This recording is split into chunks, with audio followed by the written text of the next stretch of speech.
खबरों के सिलसिले का बाकायदा आगाज करेंगे। डेरा इस्माइल खान में दहशत गर्दी का बड़ा मंसूबा नाकाम बना दिया गया। कम उम्र लड़की को खुदकुश हमले के लिए तैयार करने की कोशिश बेनकाब हो गई है। CTD और कानून नाफिज करने वाले इदारों ने बर्वक्त कार्रवाई करते हुए लड़की को हिरासत में ले लिया। ज़राए के मुताबिक तफ्तीश में इंकशाफ हुआ है कि सोशल मीडिया और इनकरप्ट बेस के ज़रिए जहन साजी की जा रही थी। मकामी और सरहद पार फितना अल खारिज हैंडलर्स के दरमियान राबतों के शवाहिद सामने आ गए हैं। फितना अल खारिज नौजवान लड़कियों के बाद अब कम उम्र लड़कियों को निशाना बना रहे हैं। मकामी अमायदीन का कहना है कि खुदकुश हमला इस्लामाबाद और इंसानी इक़दार के शदीद खिलाफ है। ये अपडेट करें आपको बाकायदा तौर पर डेरा इस्माइल खान में भी कार्रवाई करते हुए कम उम्र लड़की को गिरफ्तार किया गया है। फितना अल खारिज की जानिब से बाकायदा तौर पर कम उम्र लड़की को दहशतगर्द कार्रवाई में इस्तेमाल किए जाने का इंकशाफ भी सामने आया है। और भारतीय अज़ाइम भारतीय एजेंट समेत खाक में मिल गए हैं। बन्नू में सिक्योरिटी फोर्सेज ने फितना अल खारिज के 5 दहशतगर्द जहन्नुम वासिल कर दिए हैं। ऑपरेशन खुफिया तलात पर किया गया। इस ऑपरेशन में पाक फौज के एक अफसर और एक जवान ने जाम शहादत नोश किया। बन्नू में सिक्योरिटी फोर्सेस की एक और कामयाब कार्रवाई भारतीय प्रॉक्सी फितना अल खारिज से जुड़े 5 कारिंदे जहन्नुम रसीद कर दिए। ISPR के मुताबिक सिक्योरिटी फोर्सेस ने खारिज की मौजूदगी की इत्तला पर इंटेलिजेंस बेस्ड ऑपरेशन किया। दुश्मनों के साथ शदीद फायरिंग के तबादले में खारजी दहशत गर्दों ने बारूद से भरी गाड़ी सिक्योरिटी फोर्सेस के काफिले की गाड़ी से टकरा दी। खुदकश धमाके के नतीजे में 43 साल लेफ्टिनेंट कर्नल शहजादा गुलफराज शहीद हो गए। शहीद कर्नल जुर्रत व बहादुरी और दस्तों की क़यादत के लिए मशहूर थे। खुदकश हमले में 28 साल सिपाही करामत शाह भी शहादत के रुतबे पर फाइज हो गए। और सदर मुमलिकत और वज़ीर आज़म ने बन्नू में दहशत गर्दों के बुज़दिलाना हमले की शदीद मजम्मत की है। सदर आसिफ अली जरदारी ने लेफ्टिनेंट कर्नल शहजादा गुलफराज और सिपाही करामत शाह की शहादत पर गहरे रंज और गम का इजहार किया। शोहदा की यतीम कुर्बानी कौम का सरमाया है। फितना अल खवारिज के खिलाफ ऑपरेशन बिला इम्तियाज़ भरपूर कुव्वत से जारी रहेंगे। कौम के तहफ़्फ़ुज़ पर कोई समझौता नहीं होगा। वज़ीर आज़म ने भी सिक्योरिटी फोर्सेस के काफिले पर हमले की शदीद मजम्मत की है। लेफ्टिनेंट कर्नल शहजादा गुलफराज और सिपाही करामत शाह की शहादत पर अफसोस का इजहार किया गया। उनका कहना है कि रमज़ान के बाबरकत महीने में दहशत गर्दी की कोशिश इस बात का सबूत है कि दहशत गर्द का कोई मजहब नहीं होता। पूरी कौम दहशत गर्दी के खिलाफ जंग में अफवाज पाकिस्तान के साथ खड़ी है। नायब सदर पीपल्स पार्टी शरीर रहमान ने भी हमले की मजम्मत की। दिफाए वतन की खातिर जान का नजराना देने वाले शोहदा को खराज अकीदत पेश किया गया।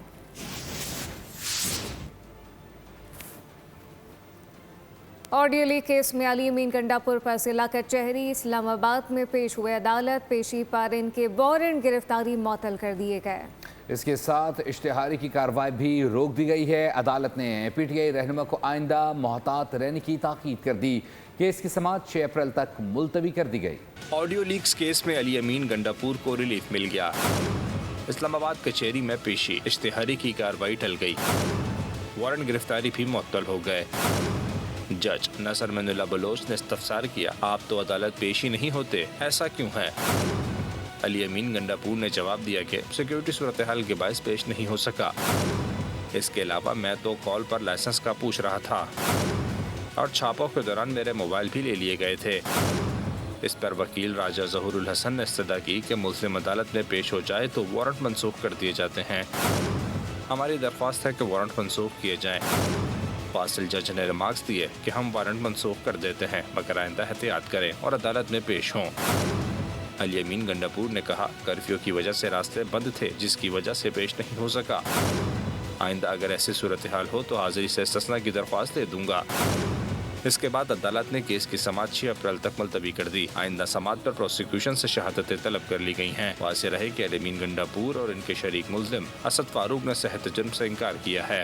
PTI के अंदरूनी मामलात ठीक होते तो साबिक वज़ीर आज़म जेल से बाहर होते। मुल्क में कानून और इंसाफ का निज़ाम ठीक नहीं है।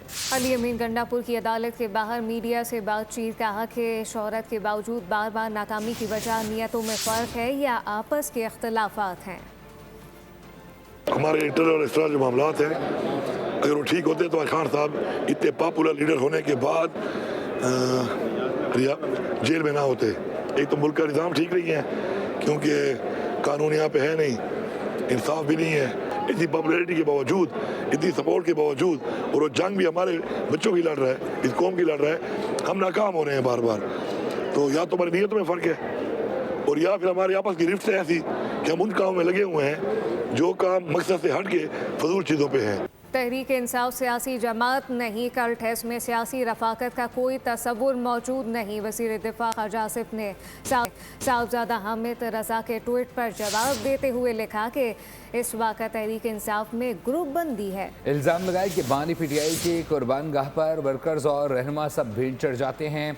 साबिक वज़ीर आज़म की बहन और पार्टी की लीडरशिप में शदीद मफादात की जंग जारी है। वो सब चाहते हैं कि साबिक वज़ीर आज़म जेल के अंदर ही रहें।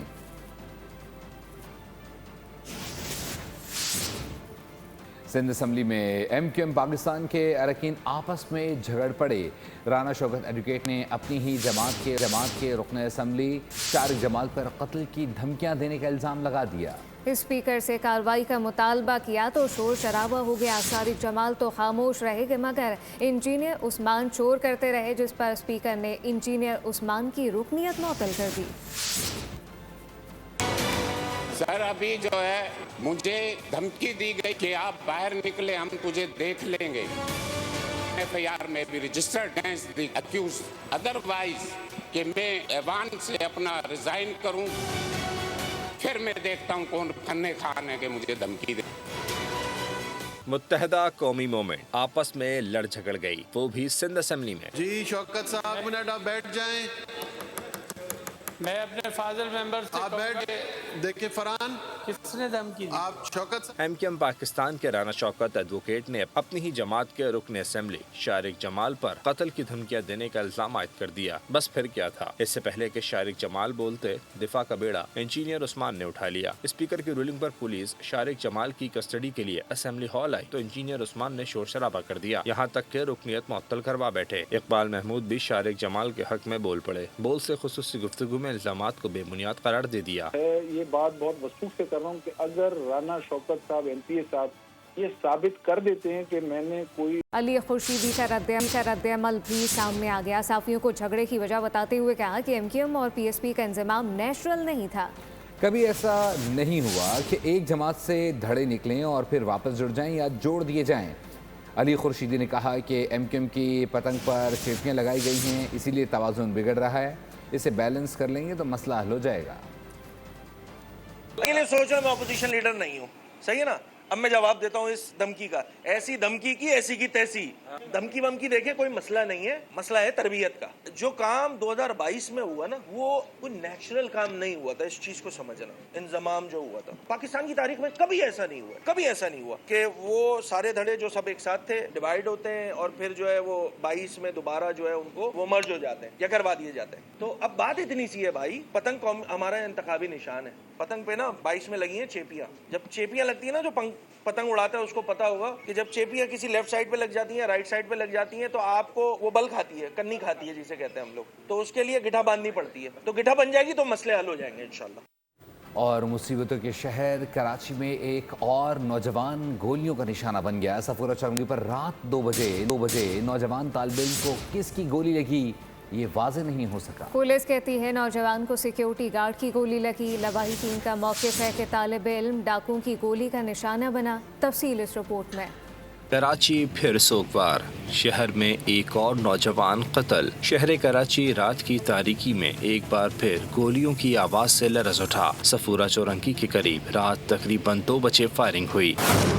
सड़क के एक तरफ मुबैना तौर पर डाकू थे और सड़क के दूसरे तरफ सिक्योरिटी गार्ड, और सिक्योरिटी गार्ड के पास ही खड़ा था 18 साल नौजवान तालिब इल्म आतिफ बरोही। पुलिस के मुताबिक इम्कान है कि नौजवान तालिब इल्म को सिक्योरिटी गार्ड की गोली लगी, जो सड़क की दूसरी जानिब लूटमार करने वाले मुल्ज़मान पर फायरिंग कर रहा था। तहम आतिफ के घर वालों का मौक़िफ़ है कि तालिब इल्म डाकुओं की फायरिंग का निशाना बना। पुलिस ने फायरिंग में मुलव्वस सिक्योरिटी गार्ड को हिरासत में ले लिया है, जबकि डकैती मुज़ाहमत पर कत्ल का मुकदमा सच्चल थाने में दर्ज कर लिया गया है।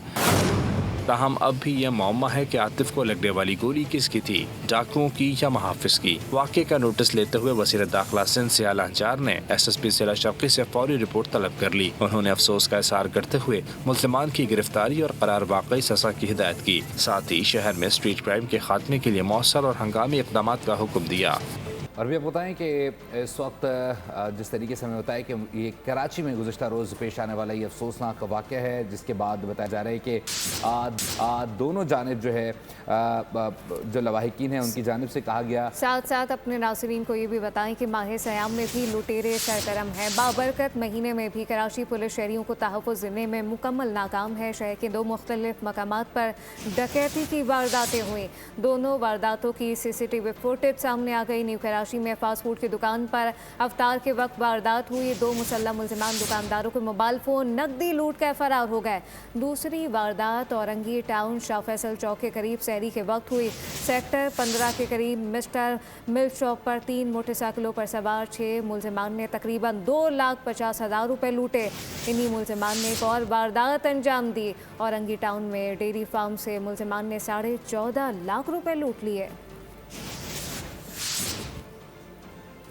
और भी बताएं कि कराची में पुराना गोलीमार लियाकत चौक पर मामूली तकरार जानलेवा साबित हुई है। मुबैना तौर पर बच्चों की लड़ाई पर फायरिंग से एक शहरी जान से गया, जबकि पीराबाद में पुलिस और जराइम पेशा नासिर आमने सामने आ गए। तफसील इस रिपोर्ट में। बच्चों की लड़ाई में बड़े लहूलुहान, मामूली झगड़े का जानलेवा अंजाम। पुराना गोलीमार लियाकत चौक के करीब फायरिंग से एक शख्स जाँ भाग, जबकि 2 जख्मी हो गए। रेस्क्यू जरा के मुताबिक जाबाग शख्स की शनाख्त जुबैर के नाम से हुई, जबकि जख्मियों में अली अकबर और काशान शामिल हैं। पुलिस का कहना है कि वाकया बच्चों की लड़ाई के बाद पेश आया। पड़ोसियों में तल्ख कलामी बढ़ी और गोलियां चल गईं। लाश और जख्मियों को अस्पताल मुंतकिल कर दिया गया। बाकी की तहकीकात जारी हैं। दूसरी तरफ कराची के इलाके पीराबाद में खुफिया इत्तला पर पुलिस ने कार्रवाई की। पुलिस के मुताबिक इंतहाई मतलूब मुल्ज़िम अमीर बख्श उर्फ बादशाह को 2 साथियों समेत जख्मी हालत में गिरफ्तार कर लिया गया। पुलिस का कहना है कि मुल्ज़िमान ने गिरफ्तारी से बचने के लिए फायरिंग की। जवाबी कार्रवाई में पुलिस मोबाइल पर मुल्ज़िमान की 3 गोलियां लगीं। गिरफ्तार मुल्ज़िमान से असलहा और लाखों रुपए की मंशियात और नकदी बरामद हुई। पुलिस के मुताबिक मुल्ज़िम बादशाह मंशियात फरोशों का सरगना था,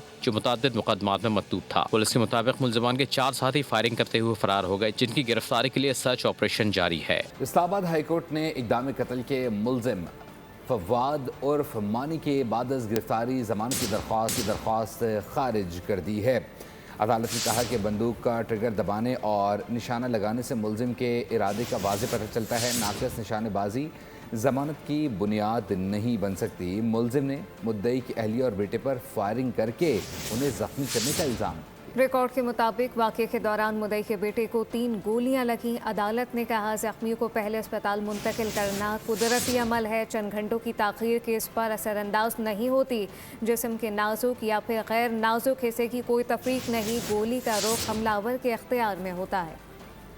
कराची में ट्रैफिक हादसात मामूल बन गए हैं। DHA फेज़ 8 में तेज़ रफ्तार डाला मोटरसाइकिल सवार को टक्कर मारकर फरार हो गया। वाक़े की CCTV फुटेज सामने आ गई। हादसे में मोटरसाइकिल सवार मौज़ाना तौर पर बच गया। पुलिस ने गाड़ी की तलाश शुरू कर दी है।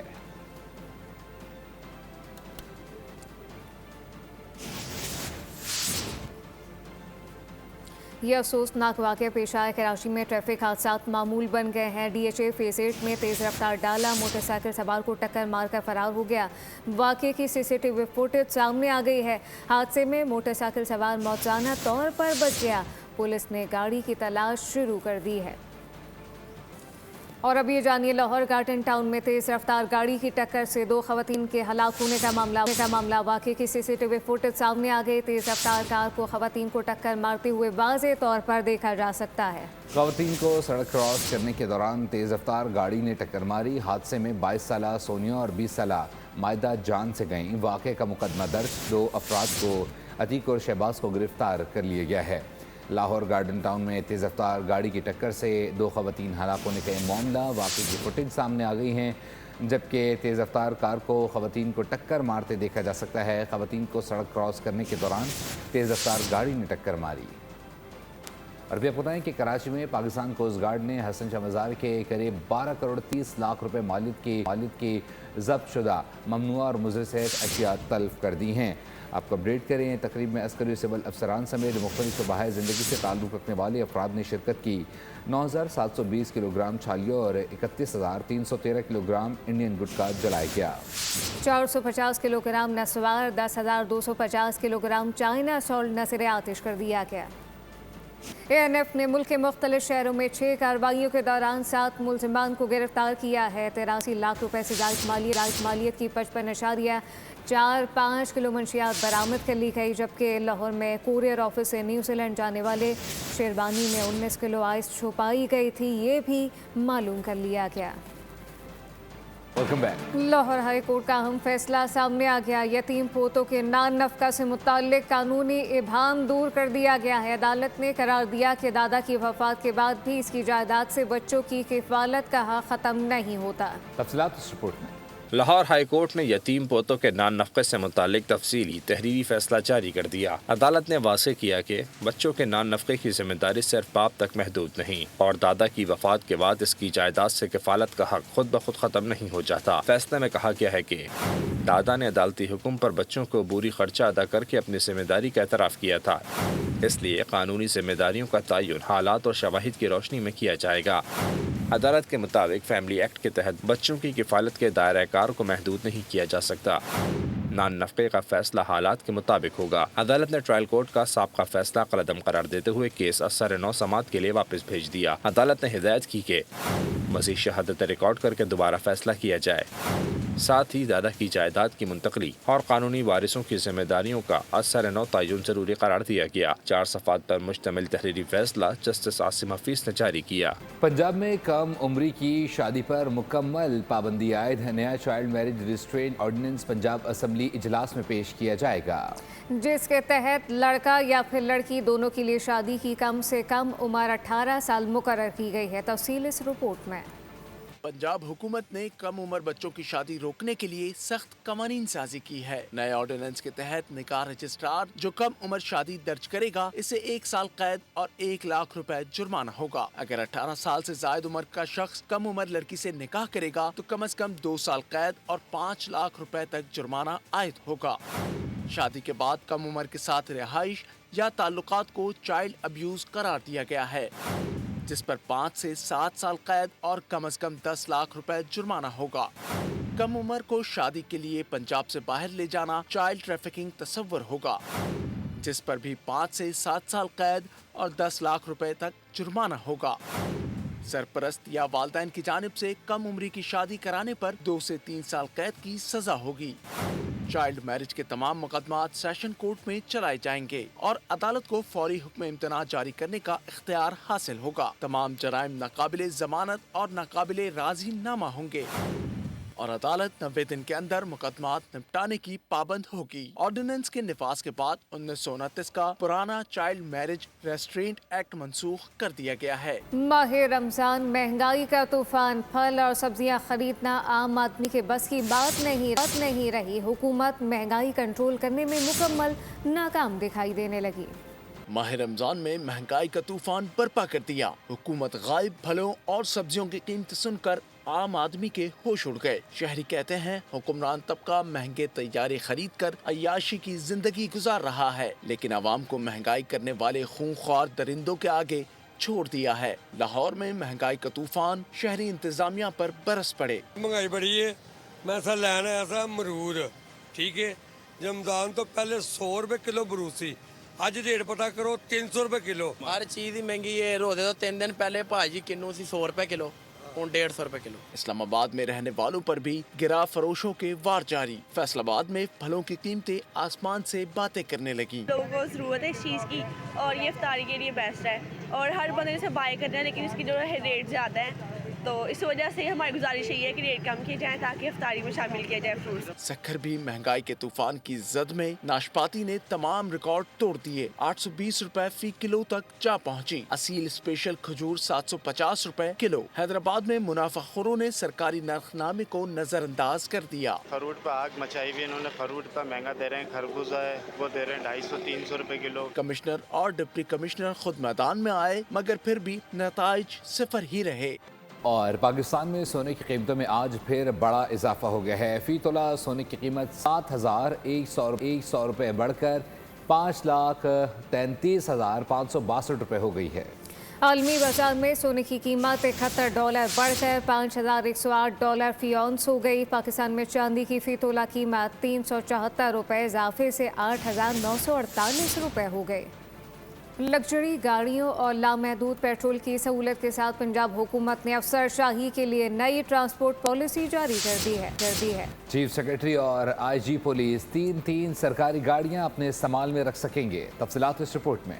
पंजाब में सरकारी ऑफिसरों की चांदी, सरकार के खर्च पर गाड़ियों और पेट्रोल की बारिश। पंजाब हुकूमत ने सरकारी अफसरान के लिए 18 साल बाद नई ट्रांसपोर्ट पॉलिसी नाफिज कर दी। महकमा सर्विसेज एंड जनरल एडमिनिस्ट्रेशन के नोटिफिकेशन के मुताबिक नई पॉलिसी के तहत चीफ सेक्रेटरी और आईजी पंजाब 2800 और 4700 सीसी की तीन सरकारी गाड़ियां इस्तेमाल कर सकेंगे, जिनमें 2 गाड़ियों के लिए हर माह 800 लीटर पेट्रोल मिलेगा, जबकि तीसरी बड़ी गाड़ी के पेट्रोल की कोई हद मुकर्रर नहीं होगी। चीफ सेक्रेटरी और एडिशनल चीफ सेक्रेटरी पंजाब के स्टाफ ऑफिसर 1300 सीसी गाड़ी और 150 लीटर पेट्रोल हर माह इस्तेमाल करेंगे।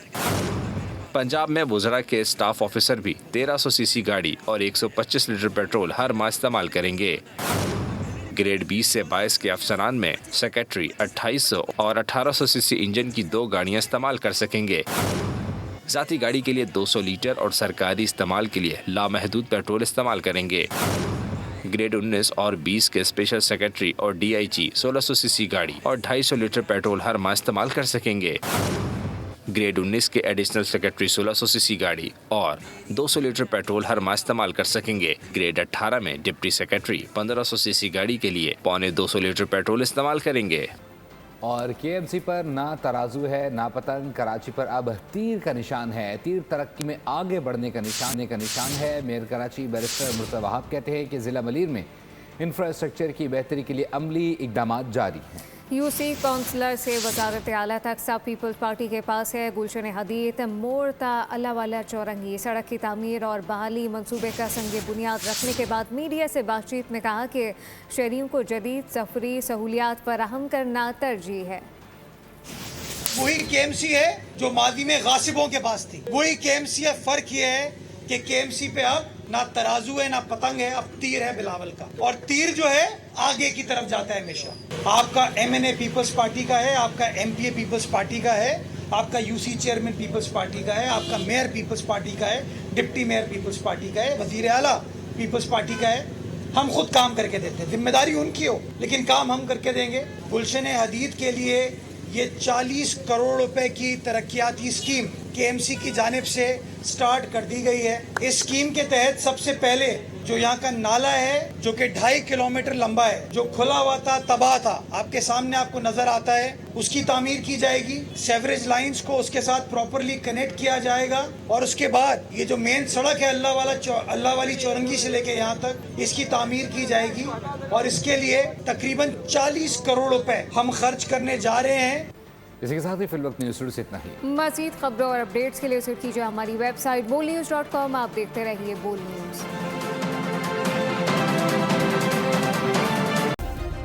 सब्सक्राइब करें और बेल दबाएं ताकि कोई खबर रह न जाए।